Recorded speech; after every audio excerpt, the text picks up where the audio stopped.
খাবো। দুটো প্রিয় ভাই বোন বন্ধুকে আপনাদের জন্য এক দারুণ সুগম সুস্বাদু খাবার বিশাল সমাহাতি। আজকে সারাদিন কেমন বেচা কিনা করছেন? অনেক ভালো, অনেক ভালো।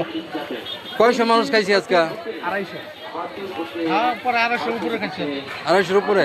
এখন বর্তমানে কি আছে? বর্তমানে গরুর মাংস আছে, দেখি একটু খুলেন দেখি। বিরিয়ানি আছে। অনেক লোক রাত্রেও আসবে, ফোনে নক দিছে। এটা কি বিরিয়ানি? বিরিয়ানি। আবার নতুন করে ভাতও বানা। ভাত বসাইছি, ভাত বসাইছি। বন্ধুরা, চলছে গরিবের হোটেল ধুমধারাক্কা। আপনারা যেখানে থাকেন চলে আসুন। রাত 10টা পর্যন্ত, 10টা পর্যন্ত খোলা পাবেন এই গরিবের ভাতের হোটেল। কি এক খাবার দুজন খাইতেছো? ও বিরিয়ানি খাইবা তুমি, এই জন্য পড়েছে। ভাত নাই?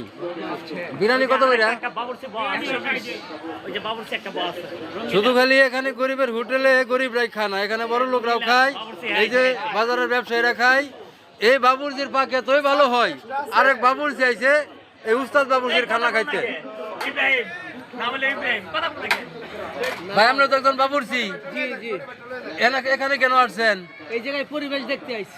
পরিবার দেখতে আইছেন, তাছাড়া হলো কি মসজিদ ভাইয়ের পাক খাইতে আইছেন। জি জি, যদি খাবার ভালো হইলে তো এই সিস্টেমে নিয়ে আমিও করতে পারি। ইনশাল্লাহ দোয়া করি।